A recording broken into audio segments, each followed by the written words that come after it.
Welcome back to this latest episode of Japan's Top Business Interviews. I'm your host, Dr. Greg Story, President, Dale Carnegie Tokyo Training. My special guest today is Laura Bonamici, who is the global head of marketing for Fujitsu. That is a big title, Laura, and we're very proud and pleased to have you on the podcast. Now, this is amazing. You know, Fujitsu, it's a tech company, it's full of guys in suits, and you're the global head. You must be, if not the most senior female executive in this company. You must be one of a small number. Would that be right? That is right. Yes, it is a small number. Congratulations. We're working on that. Well, one of the things, as I explained to you in this podcast, I really do try and find senior ladies to have them on the podcast. So otherwise, it's just all guys talking from a guy point of view, and that's okay. That's all right. But I want to also have female voices. So having someone, as senior as yourself, fantastic. So let's go back a little bit. How do you go from wherever you were doing before to becoming, global head of marketing for Fujitsu? Give us a bit of the backstory and where you started, and we'll pick it up and start looking at your leadership experiences in Japan. So how did this journey start? Where did it start? Sure. Well, Bonamici is obviously an Italian name. Did you grow up in Italy? I did. So I'm originally from Italy. I grew up in Sardinia, which is one of the main islands in Italy. Which I've not been to. That's on my list. All of that to look forward to then. Yeah, that's on my list. Should. I want to go. Yeah. Beautiful in every season. So, just pick the one that suits the kind of holiday that you want. So I moved to Florence after finishing high school, and then straight after university, I spent 10 years in London. I did my postgraduate degree there, and I was working at Goldman Sachs. And then at the end of that stint, I needed a break. So you're working in investment banking, or? Correct. Yeah, I did I split my time. I did a few years in the investment banking side, and then a few years on the other side of the Chinese wall in the commodity operations team. Great corporate gym, as I call it. Great way to start your career, to learn a lot of rigor. People have different opinions about investment banks, but certainly when you're starting, it gives you a kind of a strong foundation. What's that expression? What doesn't kill me makes me stronger. Is it one of those situations? A little bit. Also because I was doing my PhD at the same time, so that was definitely a tough period. So you're actually doing your PhD while you're working at Goldman Sachs? Yes, I was doing my PhD part time and then working there. So I did my PhD full time. Just about killed me. So how on earth you did it part time? I don't know. Yeah, it took a while, but I got there, and hence the break afterwards. I needed a bit of a break and a recalibration, and that's when I moved into communications initially, so public relations. So why go from the sort of banking, hardcore investment, commodities trading, whatever, into communications? It's like you got the sort of where all the money is, basically. Goldman Sachs, there's a lot of dough there. It's a high risk, high return type of occupation actually, because things happen in finance, but. Why switch out of that into communications? Because it's really sort of the opposite side of things, opposite side of the brain too, I imagine. It is, but so I always said that I had a job there, I didn't have a career, and I didn't want a career really. So I wanted a career in academia. So that was kind of my path up to that point. But then when I finished my PhD, I thought, is that really what I want? And so I took a moment. I took about a year out, and then I had the opportunity of starting to work for a PR agency in Munich, Germany. Very exciting. We were working with startups, Silicon Valley startups who wanted to come into the European market. I was focusing on Italy and Spain because I needed somebody that spoke both languages, and it was the renewable energy sector, which was very vibrant at the time. Again, another kind of mini gym in a different way because the pace is really fast. That was new. I remember in my first year I did 300 press briefings or something like that with one of our clients. So you learn a lot, but I also realized that I wanted to be on the inside of the tent, if you like. So I didn't want to be on the agency side. So I applied for a job at Fujitsu, and that's where, the love affair started in Munich. And after 10 years, I realized I wanted to be on the ground. I think if you work for a Japanese company, you have to be here to really understand the company in its natural context, if you like, in its domestic market. So I moved to Japan then. Too, it's a very hierarchical management system, and so all the key decisions are taken in the headquarters, I guess. I don't know to what extent they've succeeded in sort of pushing out decision making to the local level, how much control you have outside of the headquarters when you're in Germany. But was there a sense of that the control was here in Japan rather than you didn't have enough control there? It wasn't so much the lack of control. I was in the international marketing team at that point. And as a company, we wanted to globalize the corporate functions.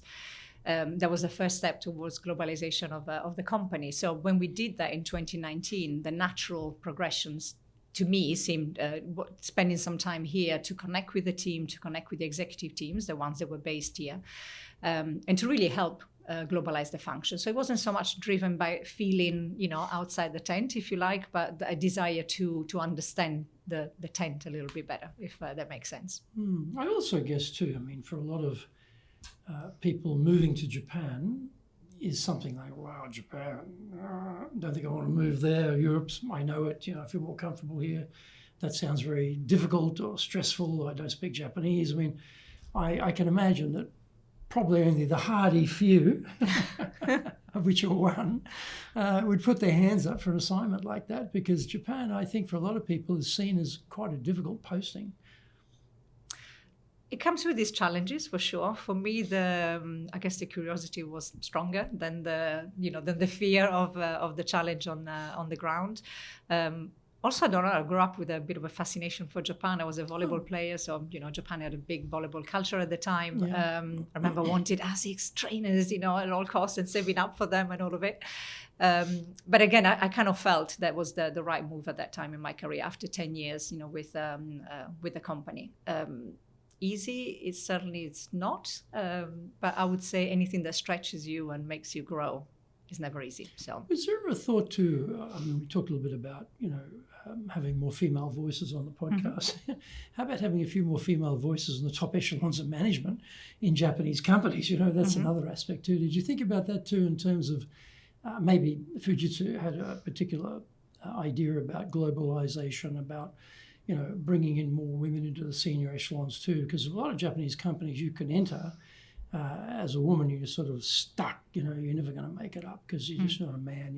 It's not how you don't have the patronage system. You don't have the connections. You don't have the gender requirement, and so that's it. But you felt with Fujitsu there was a way up.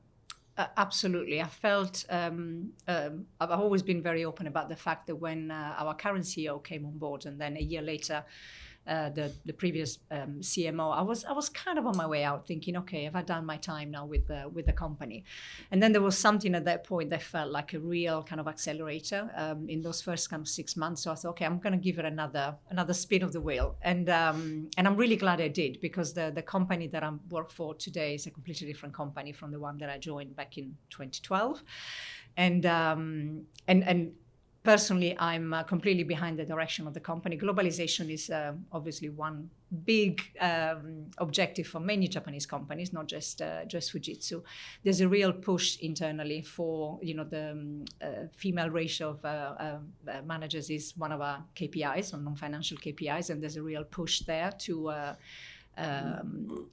help women progress in their career. And personally, I wanted to be part of that journey. I wanted to be one of the people that could help drive that agenda. So that's good, because in Japan often I talk to female executives, and they say that there's a distinct lack of role models, success stories, people you can learn from, trying to get some idea. And often they say that for men, if they only have 60% of the job requirements, they put their hand up for the job. But for ladies, anywhere in the world, it's 90%. And probably for Japanese ladies, it's probably 99% before they put their hand up. So they're sort of self-limiting, in a way, their career progression.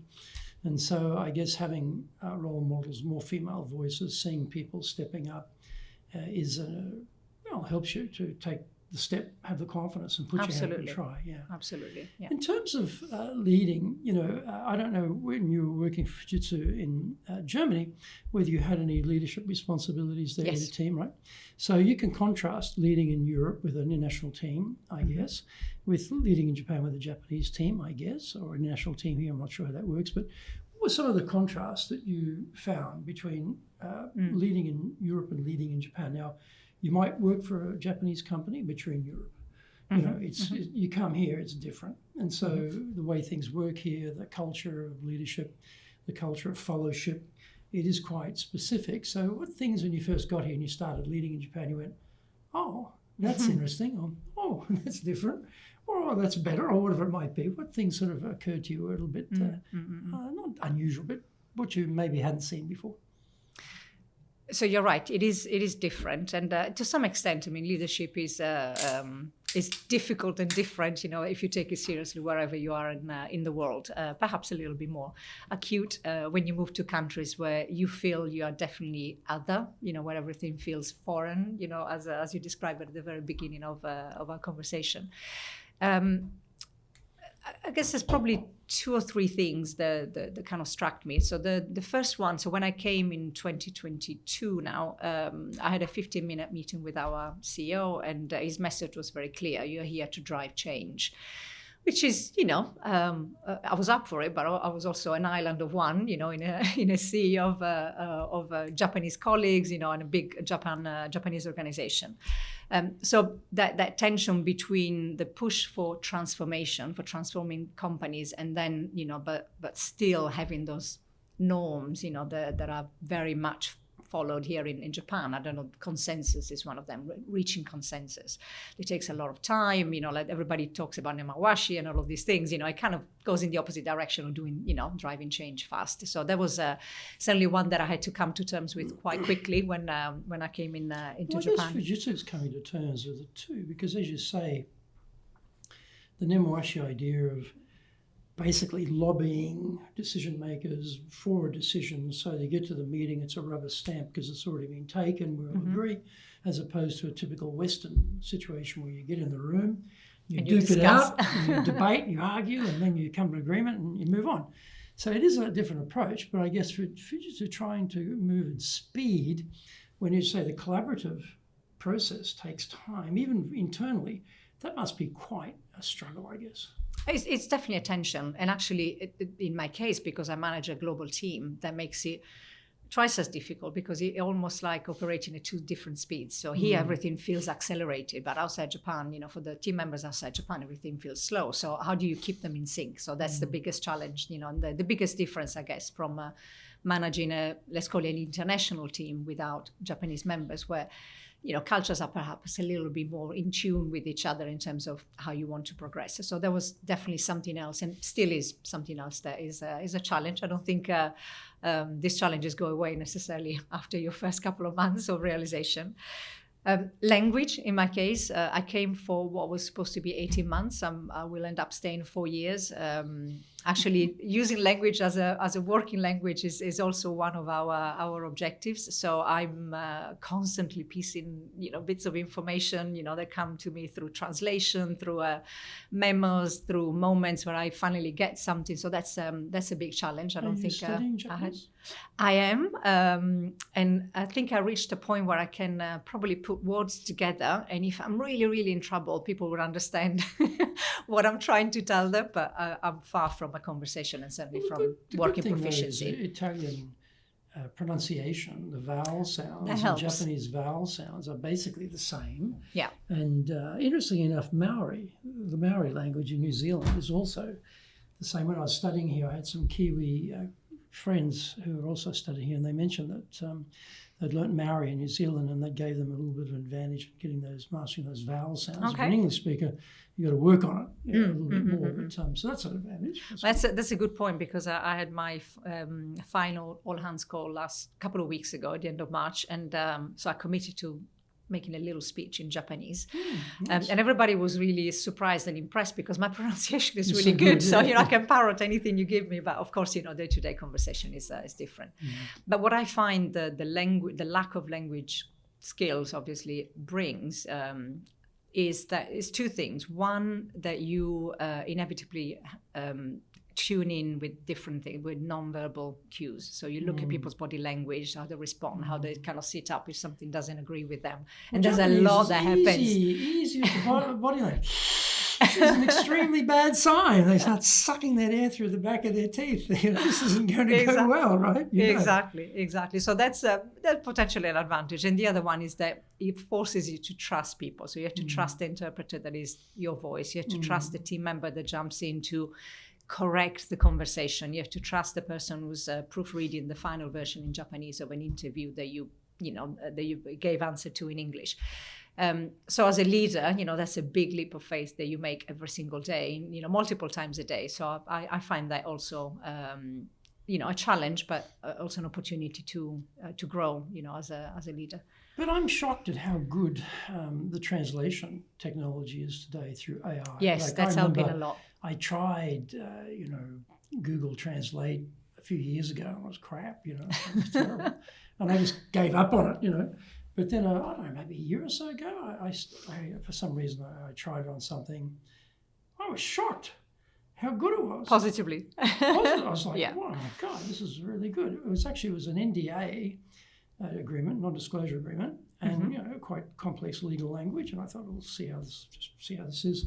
I'm reading this, going, oh my God, this is pretty good, And it's just getting better and better. So I think for non-native speakers, accessing the written language, this is the big hurdle. Like, you meet some foreigners here who got quite good spoken Japanese. They can't read. But now you can actually just pump it into the AI and you can get the translation. So that's where the tech is coming. Yeah. Certainly coming. In terms of, did you have an existing team you took over here, or did you have to create the team here? Existing team. Existing team. Yeah. Okay, so this is always a challenge. It doesn't matter where you are in the world. If you're coming in as you're the new person, they've all been here doing their job. They know Japan, presumably they know their business, they know their job, and you turn up. Who are you? So what things have you found works well to get people engaged to follow you as the leader? I would say there's a lot of trial and error. So I won't lie, I haven't got the secret recipe for this. But you're right. When I arrived on the ground, they knew me because I'd been in a global role for a while. And in the first year, which was just before COVID, I spent time here every 6 weeks. I was back, to kind of build that team that I inherited. So there was a one division within the team that I now lead. So there was a little bit of familiarity, but the reality is I'm very aware of the fact that I walk into a room, I'm the Martian, and what is the Martian going to say, so it's, I have to kind of, keep myself in check a little bit. That Japan is a culture that really values consensus. Group dynamics are very important. So when it comes to building the culture, for the team and getting people to trust you, sort of that collaborative approach is absolutely key.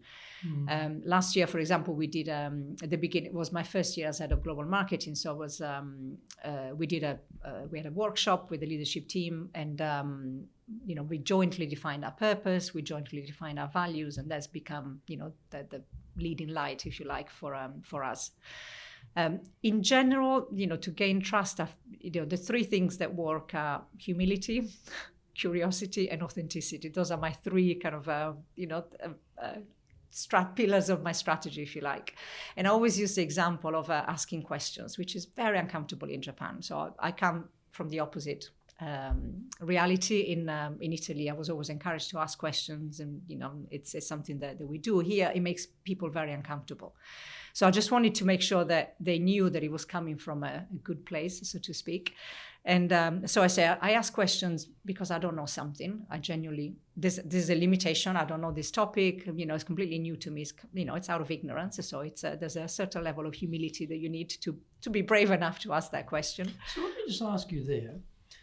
Why do you think there's a fear of asking questions in a corporate environment? So, you mentioned that you've got to be careful how you ask them, fair enough, but why? Why do you think there's that fear of you asking someone a question that they would worry about that?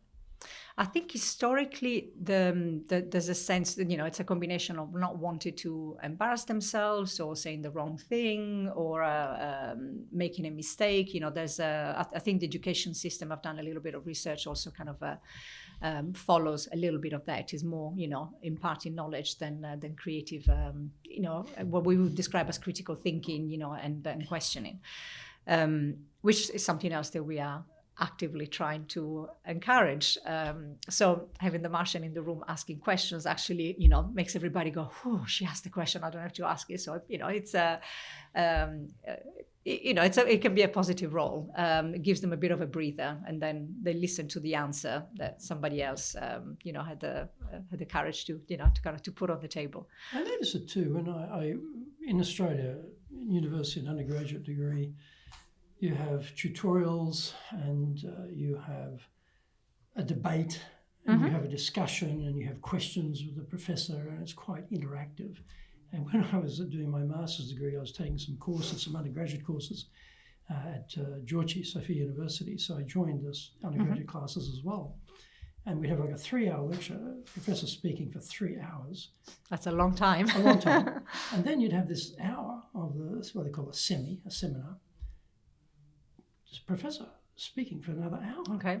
And nobody asked a question. Like, I didn't have much Japanese in those days, but I'd ask a question in my terrible Japanese. Like, nobody asked a question. I thought, wow, this is terrible. Where's the intellectual rigor here? So you're right, when you talk about the educational system, it does not have that edge around, debate, challenging, asking questions, defending, emphasizing, bolstering, supporting, all that sort of stuff that we're used to. So they don't really have that. So I could see that. So what were some other things you noticed about getting engagement to follow you, the Martian, as the leader? Well, using the question as the red thread. So the first one, as I said, showing humility. I don't know, I asked the question. The second one is curiosity. I'm a very curious person, so I ask lots of questions because I'm genuinely interested. Now, on that point, do you set it up, for example, if we're in a Western environment, you would not hesitate. You would just ask me straight up, boom, you tell me. But maybe in that environment, do you set up the question and say, well, I'm going to ask a question in a moment because I don't have any great knowledge of this area, and I would like to understand a little bit better some of the key points here. So I'm going to ask Suzuki-san, could you explain a little bit more about why we in the past we chose to, do you set it up that way, or do you just go straight in and ask the question? So instinctively, I would go in straight ask the question, but I've learned that scares many people off. So I try to put a little bit of context. So I say, I'm asking this question because, so it could be out of ignorance, it could be out of curiosity, or it could be simply because, I think it's important to stay true to yourself. And as I said, I grew up in an environment where I was encouraged to ask questions. And if I still didn't understand, if something didn't make sense, to ask the follow-up questions. So for me, that's a natural thing to do. If I stop doing it, then I'm not being myself. If I'm not being myself, I'm not bringing any value. So I try to put it into context. And after a while, they know what's coming. At the beginning, I think it was more intimidating than it is now. Now they're like, oh, here she goes again. This is you in the environment of your peers or your seniors, and you're asking these questions, or you're talking about at the team level asking questions? At the team level, I try to do it more, to your point about leading by example, because then I want them to feel that it's okay to ask questions, okay. to so create you're that mirroring environment. and modeling for them, this is how Correct. you ask a direct question, no hesitation. Well, which probably you would have to, there's a few nuances when you're asking them. Probably with my peers, I could be as direct. I don't think there's an issue there. When it comes to the executive team, you have to be mindful of, there's still a culture of, being very respectful, towards, senior leaders, etc. So I wouldn't necessarily encourage people to be, straight and direct and ruin their career, in the process, there's different ways of achieving the same outcome. Yeah, in the training business, we often want to ask questions of people. So sometimes, though, we'll ask people to write down the answer. In a moment, we're going to look at this question. So please take a moment, write down your thoughts on this. The reason we do that is because that, what seems from their point of view perhaps confrontational, having a very direct question is quite threatening or challenging. But when you write it down, and then we don't ask them, we don't say, well, Laura, what was your idea? That terrifies the hell out of Japanese people. My idea, I've got to tell people my idea. People laugh at me, they'll think I'm stupid, a bad idea. Lots of self-doubt going on. We don't ask that question. We ask, Laura, what did you write down? And then they'll tell you. They have no hesitation to tell you what they wrote down. But if you said, what is your idea? they rear back and they just, I don't know what can go on. 100%. And actually, Yes. I always joke and say, you'll be amazed at what a pack of Post-it notes does and a whiteboard, because it creates exactly that environment. So you feel safe. You write something down, you put it on the board, and only if somebody can't read it, then you get called in. It's like, who put that Post-it note? So creating that safe environment goes a long way. And actually, psychological safety is something that we put a lot of emphasis on in the last couple of years. Creating that environment, because we know from science, from our own experience, that ultimately we learn best, we perform best when we are relaxed, when we are happy, we're in a state of flow, right? So you have to create that environment. Otherwise, if everybody feels terrified, you're not going to get anything particularly exciting out of them. So that is one way. There's a lot of digital tools. There are many digital tools that you can use that serve the same purpose, basically. And when you do get the ideas and you get that engagement, so it's not that the ideas are not there. You just have to find a way of getting them out. There's a lot of talent here in Japan. If you want to be successful as a leader, do the Leadership Training for Managers course. All companies need people who can both manage and lead. Leading people screams out for real skills in communication, dealing with all different types of people, being excellent at innovation, planning, delegation, handling mistakes, doing performance reviews really well, and inspiring and motivating the team. Do the Leadership Training for Managers course now in either Japanese or English. Leading is easy. Getting people to follow is the hard part. That is a great quote from Yogi Berra. Surprisingly, despite the complexities of leading here in Japan, everyone has to work it out by themselves. Foreign leaders want practical, applicable, expert advice. This is now available for the first time in history. Grab your copy of Japan Leadership Mastery on Amazon today and avoid the mystery, trial and error, especially the errors. What about getting ideas from the bottom up? Because, in most Japanese companies, it's very hierarchical, but there is that bottom up process of due diligence around ideas, and, Nemawashi is a bottom up idea. So what have you found works well to get ideas from people who report to you to get them out on the table? So I mentioned the magic Post-it note. So we do many, more often than not, workshops. We use design thinking as a way of kind of creating and generating new ideas. In general, I find that the big group dynamics are more difficult to really harness ideas. So we try and break out in smaller groups and then kind of reconvene, and then people are just sharing what was more comfortable to discuss in those smaller groups. We are making a distinct effort to engage I call them the future leaders, so the younger generations of leaders in the company. I also find that they're much more open to work in that way. They're less afraid of asking questions, and let's call it the generation that comes out of university into the early 30s. The current cohort. And then kind of injecting some of those people into other groups, so to kind of shake things up. So these things kind of work quite well.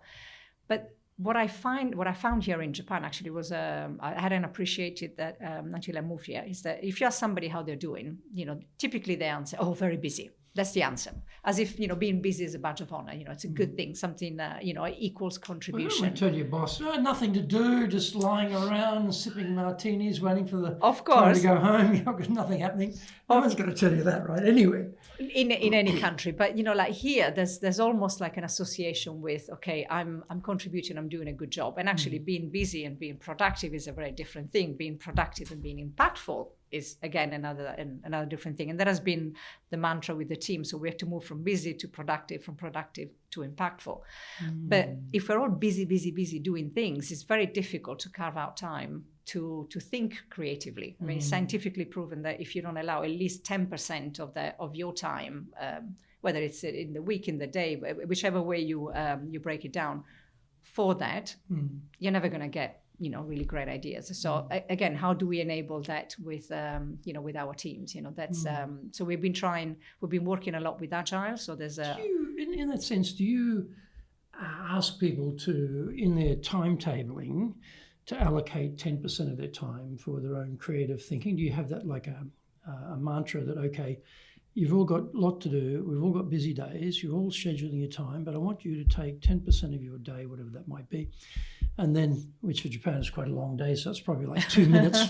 But anyway, but to allocate some time for some self-reflection, a little bit of creative thinking, problem solution. Do you do that as a structure, or how do you get them to, or do you just create 10% of everyone's time and say, right, we're having a session on this at this time every week, or how does it work? So I'm very prescriptive when it comes to my own time. So I've actually got, I call them timekeepers, and I've got them in yellow in my diary. So those are times that I try not to touch, because otherwise I just go from meeting to meeting. But when it comes to the team, no, I'm not as directive as that. Again, I try and share examples of how I try and maximize and really make the most of my time. But what we do is we've introduced agile marketing, which is a subset of agile methodologies, as a way of working differently, shortening some of the time that we spend on projects to allow for people to have more time. Technology is also helping. AI is kind of reducing time in many of the tasks that used to take much longer, so that kind of helps. But it's shocking. It's shocking how good it is. What really irritates me about AI is, I'll write something because I think I'm pretty good. I'll write some copy, and then I think I'll just throw that into AI, see what it can do with it. It comes back, it's much better. So, oh my God, look at this. That's much better than what I wrote. Very, very daunting to have that happen to you. I thought my stuff was pretty good, but then you realise, there's another tool here that actually do better than what you can do. So why not use it? Yeah, and it does free up time that you were spending writing from scratch. You do prompt. You got a bit of prompt tweaking, and you didn't quite ask it the right way, so it doesn't give you the answer you're actually looking for. So you got to work on that a little bit. But so that is something to think about. But anyway, please go. It's like the best recipes. You need the good ingredients to get a good dish out of any recipe. So it's the same with AI. So not as prescriptive as that, but a bit of leading by example, a bit of creating different ways of working that would free up the time, and also ultimately doing lots of little different things every day to kind of change that broader mindset. I don't know if you ever change a mindset, but maybe you can influence it and change dynamics. Well, you can if change nothing else. Mindset. You can show. We see it. We have courses which actually work on mindset change. Only one that does that, but it actually works. So what about, if we think, you mentioned before about coming in as a new leader and you're setting up, you're talking about transformation, that's a pretty big deal. What about trust? What have you found has worked well in Japan in terms of getting trust from the team members in you? It takes a long, long time. Now, in Japan and Japanese companies. Why does it take a long time? I mean, it probably takes a long time everywhere, but probably takes a bit longer in Japan. Why is that? Yeah, I think in Japan, obviously I'm a non-Japanese leader, so let's start with that. So there's a bit of a perception that we come and go, so that we are not committed to the company in the long run, and I think that's changing in Japan. We see a much more mobility, but of course it's not as extreme as other countries. So I always used to joke and say that unless you've done at least 10 years with a company, they're kind of still watching you and say, oh, let's see if this one is here to stay, kind of thing. So you have to accept that it's going to take longer than perhaps it does in Germany or in the UK to kind of establish that trust. They need to know that you are committed to them first and foremost, to the team. How would they feel that you're committed to them? I do a lot of so there's a lot of one-to-one time that I spend with them, which is relatively new in Japan. Like the weekly one-to-ones were not a practice that was done in the past. And also I've started to be much more vocal about things. Where I think, oh, surely this person knows this, but I think, okay, let's take a step back. Maybe they don't. So I try and kind of take a little bit more time to explain things, which, again, sometimes you're under pressure, you don't always have the time, but then you realize it was the right thing to do. So meaningful dialogue, helps a lot. It's always shocking too about your assumptions and expectations of what people know, and then we recently introduced two new leadership programs, on-demand learning programs, AI access to our IP, and you sort of think that people know what's going on, but then I was having my half-year performance reviews, and I realised, okay, I thought I explained all that stuff well, but I obviously haven't explained it well enough. Mm-hmm. And there's gaps and things are not quite lining up and people aren't quite getting it. So I think in Japan, you've got to, perhaps Japan, maybe everywhere, spend more time to make sure that your assumptions are actually correct. Yeah.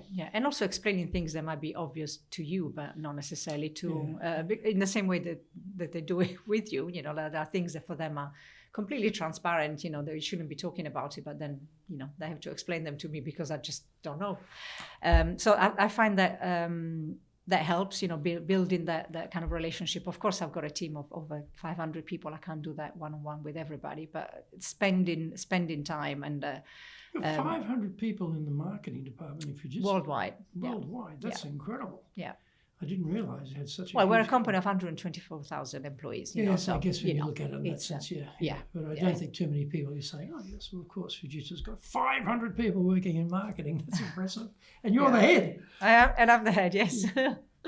Kudos to you. Yeah. It's a mix. It's a mix of HQ teams, which are kind of distributed, so not just in HQ as in Japanese, and then of course the regional teams that are at the cold face with the customers in the So what other things work well for getting trust? So I've been doing, as I said, trial and error is probably the word. I've been doing things that work, things that didn't work. What things worked? What things worked? I find that systematically the one-on-one engagements are the ones that that yield the best results. You know, where people feel that they can really open up, and there's a moment of you know, really having that kind of meaningful conversation. That for sure is the one that works the best.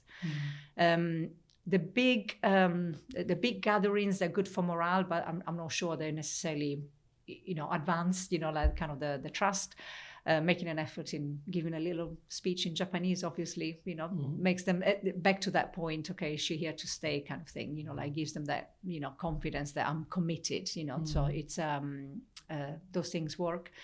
I've been trying to also demystify a little bit my role. You've said 2 or 3 times already. Wow, that's a big job, you know. And so how do you kind of bring it down to a level that people can understand and resonates with them and what it means, what I'm trying to do, and etc. So I've got this, I call it +1. So whenever I've got an external engagement where it's appropriate to bring a +1, then I bring typically a more junior member of the team with me to get them to experience what you know, my life is like, what these engagements look like, demystified executive life a little bit.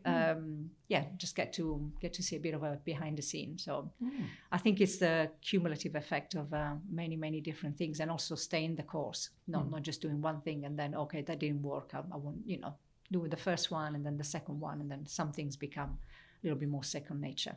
And thinking about, you mentioned culture earlier too. I mean, you have Fujitsu culture, you have then, I guess, international culture, Japanese culture, and then you have LoRa culture. You know, like all of us, we create the work environment that we like, you know, that we think is the best and the one we feel is the most appropriate and the most transformational or whatever, most authentic. And it really is a reflection of our values and what we think. So generally speaking, culture build has to correspond, though, to Japanese culture. You can't just be Laura from Mars who's going to do it a different way and everyone else fit in. That isn't going to happen. So you've got to fit in with Japanese culture. And you've got Fujitsu culture global. So it's got to fit in with that. You can't, you know, you start going off on a tangent, you'll be out of a job fairly shortly. So there's a few layers to that, but still you have control over what's going on. What have you found worked well for you so far to build a culture that you think is the most effective? Well, I think you've touched on perhaps the most important thing that you shouldn't do, which is like to build your culture, you know, the culture that works for you, because the culture has to work ultimately for the team. And what works for the team today might look different in 6 months, in 12 months. There's internal factors, you know, the company, the transformation of the company. There's external factors, what happens in the world that might require a different level of agility, for example, you know, there's many things.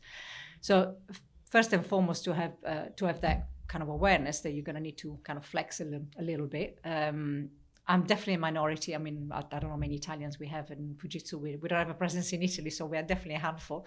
So I wouldn't I wouldn't try and impose anything from from Italian culture necessarily. But I think what I've learned from moving around the world is that you have to take the best things, and kind of make them your own and carry them forward. So I try to do the same here. There's a lot of good stuff, here in Japan. So it's not about coming in from the outside and trying to impose things, like there are, we were talking about innovation. I think you've got a lot of talent and a lot of innovative minds here. So how do you get it out? There wonderful executors. I mean, the precision of execution here is that, literally I don't have to worry about anything once, the machine is going. So there's all of these things that are all part of our culture, as a team, first and foremost. That's where you have the biggest influence. And then you kind of, I would go, team, and then the Fujitsu culture, and then the Japanese culture, if you were following that line and trying to pick the best elements.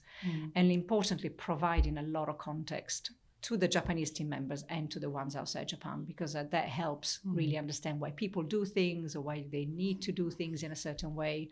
I found that helps building a common language, so to speak, that helps us then build the culture that we want. I remember years ago when I was in Brisbane living there, I attended a talk by a guy who had a rock quarry, and they were sending big slabs of rocks for buildings and whatever to Japan. And this is the days of faxes, and he used to get these faxes from Japan, and they'd have a stamp on them in English, urgent. And one day, he was quite a clever guy. He thought, I don't even have a stamp in English with urgent on it, but these Japanese don't even speak English. They've got an urgent stamp. And that's the difference of expectation assumption. The Japanese expect you're not going to be quick enough. We work fast, hard in Japan. You're foreigners, you're going to be too slow in responding. If I put the urgent stamp on it, I'm more likely to get the answer I want when I need it. So, those sorts of expectations are quite interesting, aren't they? And so if you think about the culture of when you talk about Fujitsu outside of Japan, if they don't understand how decision-making works here, they're going to be frustrated. Why is it taking so long to get clarity on this? Why are we not getting a decision on this? What's going on? So that contextual part, both ways, also is a critical part, isn't it? If someone rang you up, Laura, and said, hey, Laura, I've been given this big job in Japan. I'm going to be running the company in Japan. You know Japan. You've been living there for years. How could I be an effective leader in Japan? What advice would you give them? Well, first and foremost, I would say, brilliant, go for it. Then maybe we kind of preempt my answer. Well, I would say, I think I kind of hinted already at some of this. I would say be patient, because you're going to come here with your mandate, and whatever the mandate is, you're going to know that you have a limited period of time. Usually you come on an assignment for 2 years, 3 years, 4 years, however long. So, your mindset will be, and I'm going to go there and be effective and fast. And the reality is hit the ground running. I think is the right terminology. Yeah, right? Exactly. Ain't going to happen. Straight off the tarmac, into the office, change everything. Yeah, not quite like that. I think in Japan, I always think about, if you've renovated a house, you always think, I'm going to do it 3 months is my budget, done. And then you have to add 6 months and probably 30% of the budget. It's kind of similar experience in Japan. So, try and think about it that way. The second thing is that inevitably you're going to make a lot of mistakes. So be prepared to be wrong, to make mistakes, and ready to apologize, not to upset people. I think that's really important. And that's an interesting point, isn't it? Because I think in a lot of Western cultures, people, through fear of litigation or legal accountability, responsibility, are sort of in a way trained to not take responsibility and not own up to mistakes. There's sort of resistance to it. In some cultures. I'm thinking one particular culture, which you can easily imagine which one I'm talking about. But so that is the difference, though, in Japan, of actually saying, well, look, I was wrong, and admitting it, and saying, well, I screwed that up. I didn't get that right. And I think from a Japanese perspective, that's respected. That's thought to be, you're a person of, values, and you're not afraid to admit you're wrong, and you're not trying to tell us you're Mr. or Miss Perfect. I can relate more to you as a human being than you trying to be some god, which you're not. Yeah. So that makes sense. Yeah. But also I think it's important because I think here they will immediately go into almost like a shared responsibility mode. And, I had an instance last week, and I was talking to my HR business partner, and she said, "Oh, I guess we made a mistake."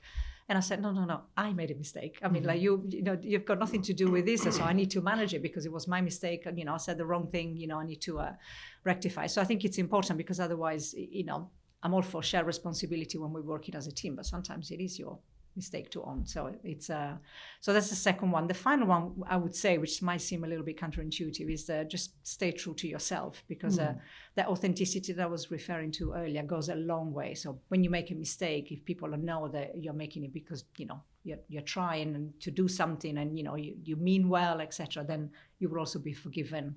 That there will be a more perhaps emotional connection. I don't know how to describe it, but something that connects a kind of more kind of human nature level. So don't try and kind of mold yourself into Japan too much, because otherwise it's what's your value? There's always a line there, though, isn't there, between being an authentic bully from a Japanese viewpoint, or an authentic pain from a Japanese viewpoint, and being authentic with yourself. So there's some friction there, isn't there? Yeah. I'll be myself, everyone. I'm not going to adjust to Japan. I'm going to be me. And then you just crash and burn because you're not getting the cooperation. People are not delivering.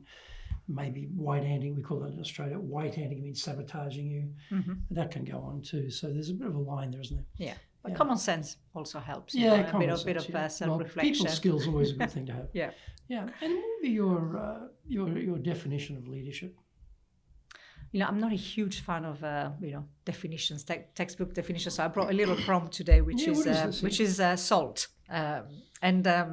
So I mentioned that a year ago we did a leadership team workshop, and so as an icebreaker, we asked everybody to come in with what was their leadership symbol. And it was a really good way of starting the meeting. Gave me a lot of insight into people, what makes them tick. And if somebody chooses a surfboard, that gives you already. They brought a surfboard. And if they didn't bring a impressive. surfboard, they brought a picture of a surfboard. But it gives you a sense of where they're coming from, from as leaders. And so I brought salt as my leadership symbol.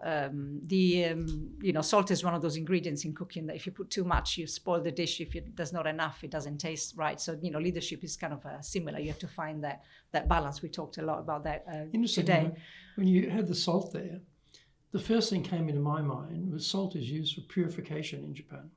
When you see the sumo, that white stuff they're throwing in the ring, that's salt.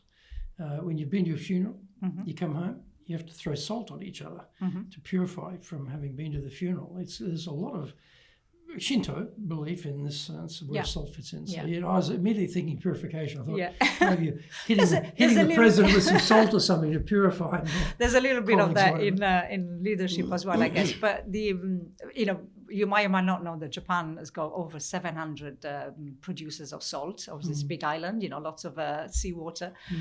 Over 1,500 different types of salt, but what they don't have is this, which is Sardinian salt. So this is something that I brought from my own my hometown. So nice. The message to the team was, as well as salt and in the right amount was it was the first time that I was truly leading a global team. So I wanted them to give me the benefit of the doubt that maybe I could bring something that, even if they had plenty of in Japan, they didn't have this particular kind of salt. So thinking about females, leadership, Japan, any advice you'd have for female executives or female staff who are thinking about putting their hand up or trying to take on leadership roles, what would you say to encourage them? Well, first and foremost, put your hand up. That's probably the first bit of advice. I think there's too much hesitation and too much self-censoring happening. The second thing, I always encourage people to also have an experience outside Japan, because I found that especially with a certain kind of group that it helps them build that confidence. So that's kind of something else. So what you're talking about there is trying to get a position, an assignment, transfer overseas, work there for a while, come back. Yeah, exactly. Because I found, especially with female employees, they've done that. They come back and you could see they're much more confident.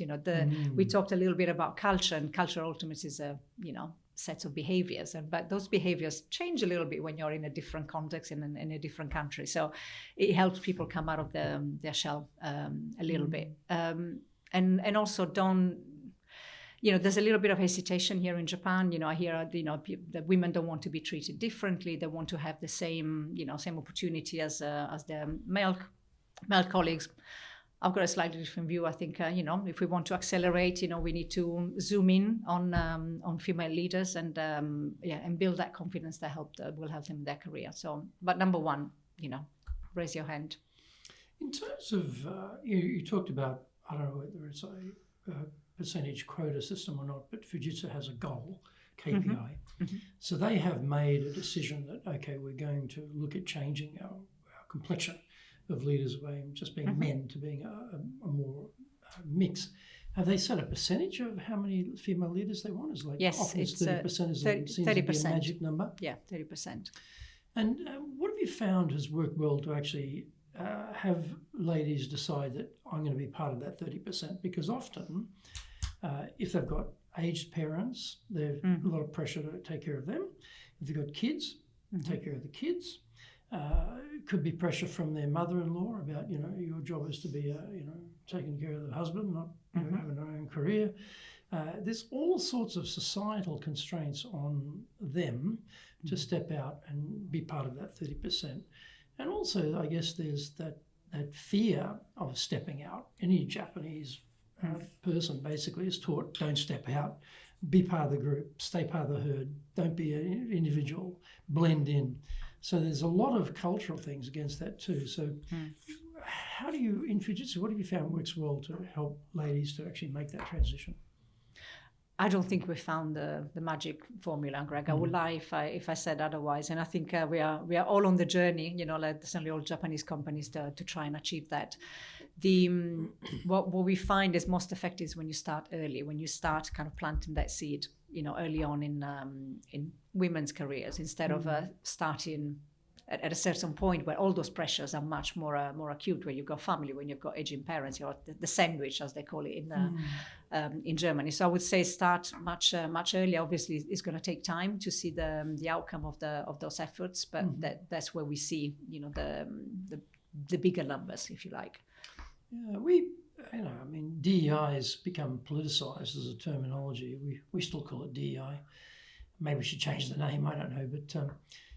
One of the issues we found when DEI first became something that Japanese companies were looking at, they would ask us to train the women.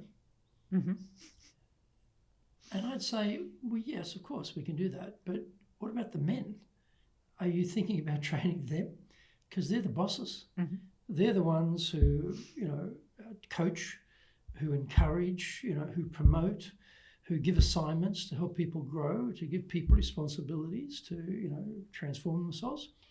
What about training these guys as well? And it didn't sort of click at first, but then gradually it started. And then they were it was very frustrating, You say, oh, yes, we've done DI. Oh, yeah, what did you do? Oh, we had an hour and a half, hour and a half seminar on this or that. And it's like, really? That's it? That's all you did? Did you get any diversity with that? No. So it tends to become, in Japanese, we call it tatemae, type of superficial reality rather than actual reality. And so the companies are sort of genuflecting in the general direction of DI, but not actually doing anything meaningful. So what have we found is actually meaningful to help, position women to succeed as leaders? Well, as I said, I don't think there is one thing. You have to come at it from lots of different angles. In some cases, also working on the male population of your organization. But I think there's also an expectation that you're gonna, switch, flick a switch, and it's all gonna change. And there's generation of people that have to go through that process, for the change to actually be seen. So. I wouldn't be able to point out, like something that is working particularly well, other than, a number of different things that you're doing. Commitment from the leadership teams, because then you've got the commitment from the top. And that when you talk about commitment from the top, one of the things is, if your kid is sick, the husband doesn't leave the company and go and pick the kid up. It's usually the mother. So she's the one walking out early, or she's the one who needs to leave early to pick the kids up from juku or school or whatever they're doing, right? Usually rather than the male. So the company has to have a culture that is acceptant of that, because if it's not, it's incredible peer societal pressure to leave early when everyone else is still working and you go and feel that you can go. So those sorts of things, again, this is where if the culture of the company is going home early, picking up the kids, picking up sick kids is acceptable, paternity leave is acceptable, whatever it might be, support the mothers when they have children, that makes a big difference. So, have you seen that in Fujitsu? They have these sorts of support mechanisms to boost that? Yes, and I think the biggest game changer has been COVID, actually, ironically, because it's kind of forced the whole population, certainly for us, into a different work dynamic. So hybrid work has helped a lot, because so you still have hybrid work here. Yes, and we're not coming back. Yeah, we're not coming back full time. So we come to the office 2 to 3 times a week. Usually it's where for those meaningful moments when we go workshops and meetings that we want to do face to face. But actually that has created a lot more flexibility in the organization. And during COVID, I've seen, colleagues that just had babies, showing them on, on screen. And, I had a meeting last week with one of my peers, who, said, sorry for cancelling last time. My kid fell and I had to go and pick him up at E&E. So I think all of that is becoming definitely more, well, I don't know if it's a Fujitsu thing, for us is not as unusual to see or to hear. So perhaps a little bit of a momentum, with the changes that a pandemic brought. That's a positive of a very tough time. Tough time. Yeah. Well, Laura, thank you. This has been wonderful. Thank you very much. Really appreciate you joining us today. So, join us again for our next episode of Japan's top business interviews.